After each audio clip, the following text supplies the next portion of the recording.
All right, this coming week, we have a lot of big changes coming. The temporary cart barn is now going to be filled with carts. Electricity is almost finished out here and just in time because we're going to be demoing the back side of the building. During that demo, we're going to have the cart barn active, and also the cart staging area is going to be right out here by tennis. So that's a little bit of a change next week. We're going to be starting carts also on hole 2. The reason for that is because we're going to have to close the area behind the kitchen during that demo. So carts won't be able to move back and forth to the driving range. So the carts coming off of 18 will go right to 1 and finish on 1.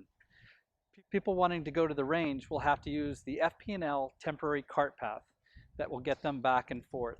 We have some stop signs coming in over by Oasis to help with traffic flow. It will be a little congested, but it'll be our first trial and see how that area works. We hope everyone stays safe, and we appreciate your support. Thanks, and take care.